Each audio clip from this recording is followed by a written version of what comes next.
அன்பிற்குரிய பள்ளி கல்லூரி மாணவ செல்வங்களை, ஏப்ரல் 23 சர்வதேச வாசிப்பு தினம். வாசிப்பு தான் உங்களது சுவாசிப்பாக இருக்க வேண்டும் என்று உங்களது சிந்தனைக்கு சில விவரங்களை அனுபவங்களினுடைய தொகுப்பாக உங்களிடம் பகிர்ந்தளிக்கின்றோம். படிப்பு தான் வேலை, படிப்பு தான் செல்வம். எல்லா வகை சொத்துக்களையும் விட கற்ற கல்வியே மிக பெரும் சொத்து. கல்வி என்ற சொத்து கைகூடுமே, ஆனால் உலகில் நீ வென்றெடுக்க முடியாத சொத்து என்று ஒன்றுமே கிடையாது. முடியும் என்றால் உன்னால் முடியும். அதற்கேற்ப உழைத்தால் உயர்ந்திட முடியும். திறம் பல கற்று தேர்ந்து நீ திரவியம் ஈட்டிட முடியும். தடைகளை கடந்து வெற்றி படிகள் ஏறிட முடியும். நெடிய கனவுகள் கண்டு சகலமும் வென்றிடவும் முடியும். சரித்திரம் படைக்கவும் முடியும். முயன்று நீ முயற்சித்தால் அறிவினில் சிறந்திட முடியும். ஆண் ரவிந்து அடங்கியோர் சபைக்கு தலைமை ஏற்கவும் முடியும். உன் அறிவு திறத்தாலே அலை போல விடாது எழுந்து நீ அகிலத்தையே ஆள முடியும். கடந்த ஏப்ரல் 22ஆம் நாள் காஷ்மீரினுடைய பஹல்காம் இங்கே தீவிரவாதிகளினுடைய துப்பாக்கி வேட்டைக்கு ஏதும் அறியாத சுற்றுலா பயணிகள் ஒரு 26 பேர் உயிர் பலியாகினர். ஆயுதம் தூக்கியவனுடைய நோக்கம் எதுவாகிலும் அவருடைய செயல் மன்னிக்க முடியாத காட்டுமிராண்டித்தனமான செயலாகும். போதை மதுபானங்கள், கூலிக்கு கொலை தொழில் செய்வோர்கள், அராஜக செயல்கள், ஜாதி மதம் இனத்தின் பெயரால் வெறியூட்டப்பட்ட கொடிய சிந்தனைகளை அவரது மனதிலே திணிப்பது, ஆயுதம் கொடுத்து ஏவி விடுவது என்பதை திட்டமிட்டு நடத்துகின்ற ஒரு கூட்டம் மனித உயிர் இழப்புகளை பற்றி எல்லளவும் கவலைப்படாமல் செயல்படுகின்றது. இவர்களையும் நல்வழிப்படுத்த வேண்டும் என்று சொன்னால் ஒரே வாய்ப்பு, ஒரே மந்திரம், கல்வி அறிவினால் மட்டுமே அது சாத்தியமாகும். கல்வி மட்டும்தான் மிருக குணத்திலிருந்து மனிதர்களை விடுவிக்கும். நல்ல பண்புகள், பழக்க வழக்கங்களை வளர்ப்பது கல்விதான்.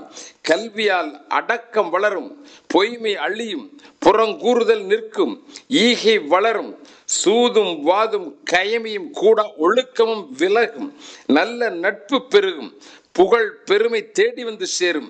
இனி என்ன, கற்பதே வாழ்க்கை. வாழ்நாளுடைய இறுதி வரையிலும் படித்துக் கொண்டே இருங்கள். உங்களது அறிவு திறத்தாலே தான் நம் பாரத மண்ணின் உலகியல் சாதனைகள் உயர இருக்கிறது. உங்களது வளர்ச்சி பாதையின் தடைக்கல் எது? குடும்ப பொருளாதாரமா? பட்டு துணியிலே ஆடைகள் இல்லை என்ற கவலையா? பக்கத்து வீட்டார் போல 4 சக்கர வாகன வசதி இல்லையே என்கின்ற ஏக்கமா? அடுக்குமாடி வீடு இல்லை என்கின்ற ஆதங்கமா? அதிலே குளிர்சாதன வழிகள் இல்லை என்ற கவலையா? அன்பு குழந்தைகளை, எதை பற்றியும் சிந்தனை வேண்டாம். படிப்பு, கல்வி, உயர்வு, இந்த சாதனை என்ற லட்சியம் ஒன்றே குறிக்கோளாக இருக்கட்டும். மற்றவர்களை மறந்து விடுங்கள். வாசனை தராத பூக்களிலும் தேன் சுரக்கும். சூரிய ஒளி காணாத சிப்பிக்கொள்ளும் முத்துக்கள் ஈணும். வானுயரும் வளராத மரங்களும் கூட கனிகளை தரும். கூண்டிலே அடைபட்ட பறவைகளும் குஞ்சுகள் பொரிக்கும். பல்களை பயிலாத மனிதர்களும் மேதைகளாவதுண்டு. கல்விக்கு காலமோ வறுமையோ எதையும் தடையில்லை. எத்தடைகளையும் தாண்டி முன் செல்ல தன்னம்பிக்கைதான் ஆயுதம்.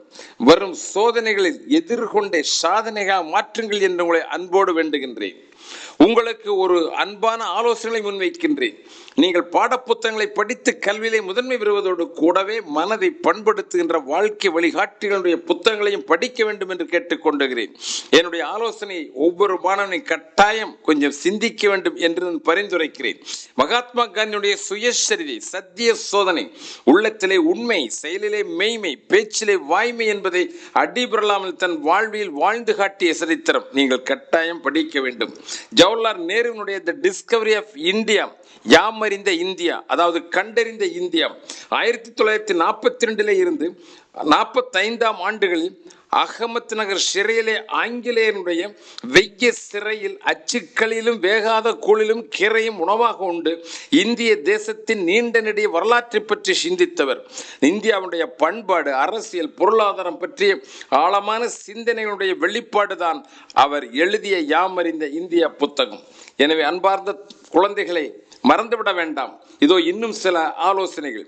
ஏபிஜே அப்துல் கலாம் அவர்களது wings of fire, Agni Siragugal, நமது தாயகத்தின் பெருமையை தலைநிமிரச் செய்த மேதை. நாட்டினை பாதுகாக்க வானத்திலே வேலி கட்டியவர். சோதனைகளில் அவரது சாதனை கதைகள்.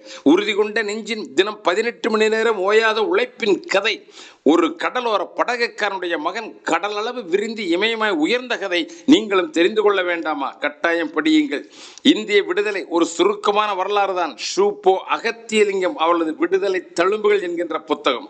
துலாக்கோல் ஏந்தி 1700க்கு முன் வெள்ளையன் இந்திய மண்ணிலே கால் பதித்ததிலே இருந்தது. 1947 சுதந்திரம் அடைந்து தேசிய கொடி பட்டொளி வீசி பறக்கின்ற வரையிலான சுதந்திர போராட்ட வரலாறுகள். மூவர்ண தேசிய கொடி வெறும் வண்ண துணி அல்ல, எம் தேசத்தின் ஆத்மா, மக்களினுடைய இரத்தமும் வியர்வையும் ஊடும் பாவமாக. இதில் மதம் இல்லை, இனம் இல்லை, ஜாதி பிரிவினைகள் இல்லை, தியாகமும் தீரமும் நிரம்பி வழிந்திருக்கின்ற அந்த சரித்திர சம்பவங்களை நீங்கள் படிக்க வேண்டுகிறோம். மூதறிஞர் ராஜாஜியினுடைய வியாசர் விருந்து, மகாபாரத கதையின் அறநெறி அறிவுரைகளை வலியுறுத்துகின்ற நிகழ்வுகளுடைய சுருக்கமான தொகுப்பு. அன்பு குழந்தைகளை, சின்னியம்பாளையம் ஊராட்சி ஒன்றிய நடுநிலைப் பள்ளியில் நான் 7ஆம் வகுப்பு படிக்கும் பொழுது ஒரு பேச்சு போட்டி பரிசாக எனக்கு கிடைத்தது. புத்தரின் வாழ்க்கை வரலாறு. பாட புத்தகங்களுக்கு வெளியே எனக்கு படிப்பதற்காக கிடைத்த, என் வாழ்வில் கிடைத்த முதல் புத்தகமே இதுதான். 1000 அறநெறி புத்தகங்கள் இந்த அண்டவெளியிலே நிரம்பி கிடக்கிறது.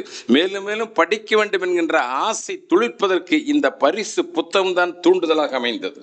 படிப்பதற்கு கோடிக்கணக்கில் உள்ள புத்தகங்களில் தேர்வு செய்து படிப்பதன் மூலம் மட்டுமே நமது நேரம், நமது உழைப்பு அறிவின் வளர்ச்சிக்கும் சமூக பண்பாட்டிற்கும் பெரிதும் துணை நிற்பதாக அமையும்.